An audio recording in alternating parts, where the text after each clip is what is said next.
അസ്സലാമു അലൈക്കും വറഹ്മത്തുള്ളാഹി വബറകാതുഹു. ഏറെ സ്നേഹം നിറഞ്ഞ എൻ്റെ പ്രിയ സഹോദരങ്ങളെ, അപ്പോൾ അൽഹംദുലില്ലയിലേക്ക് സ്വാഗതം. ഇല്ലേ, ഹാപ്പി അല്ലേ എല്ലാവരും? മനസ്സറിഞ്ഞൊരു 3 തവണ അള്ളാഹുവിനെ ഹംദ് ചെയ്തേ. അൽഹംദുലില്ലാഹി റബ്ബിൽ ആലമീൻ, അൽഹംദുലില്ലാഹി റബ്ബിൽ ആലമീൻ, അൽഹംദുലില്ലാഹി റബ്ബിൽ ആലമീൻ.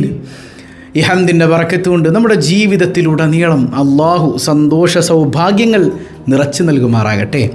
ഒറ്റ രാത്രി കൊണ്ട് ഒരു സ്വഹാബിയെ കോടീശ്വരനാക്കിയ ഒരു ദിക്റുണ്ട്. നമ്മൾ സ്വബാഹുൽ ഖൈറിൽ അത് പഠിച്ചിട്ടുണ്ട്, കുറേ നാളുകൾക്ക് മുമ്പാണ്. നമ്മൾ ഓർക്കുന്നുണ്ടോ ആ ദിക്റ്? ആ ദിക്റിനെ കുറിച്ച് അള്ളാഹിൻ്റെ ഹബീബ് സല്ലല്ലാഹു അലൈഹി വസല്ലം തങ്ങൾ പറഞ്ഞത്, അത് സ്വർഗത്തിലെ നിധികളിൽപ്പെട്ടൊരു നിധിയാണ്. കൻസും മിൻ കുനൂസിൽ ജന്ന, സ്വർഗത്തിലെ നിധികളിൽപ്പെട്ടൊരു നിധിയാണ്. 99 രോഗങ്ങൾക്ക് മരുന്നാണ്. അപ്പോൾ സ്വർഗത്തിലെ നിധിയാണ്, മാരക രോഗങ്ങൾക്ക് പോലും ശമനമാണ്. അല്ലാഹു റബ്ബുൽ ആലമീൻ നമ്മളെ കോടീശ്വരനാക്കുന്ന ദിക്റാണ്. പക്ഷേ ഇന്ന് നമ്മൾ പറഞ്ഞു ചൊല്ലേണ്ടതുപോലെ നമ്മൾ ചൊല്ലണം. ഏതാണ് ദിക്റ്? ഒരു മനോഹരമായ ഹദീസ് ഉണ്ട്. നമുക്ക് അതിൻ്റെ മഹത്വം മനസ്സിലാക്കിയിട്ട് ഏതാണ് ദിക്റെന്ന് പഠിച്ചിട്ട് നമുക്ക് ചൊല്ലാം, അല്ലേ? വെറുതെ ചൊല്ലിപ്പോകുന്നതിൽ മാത്രം അർത്ഥമില്ലല്ലോ.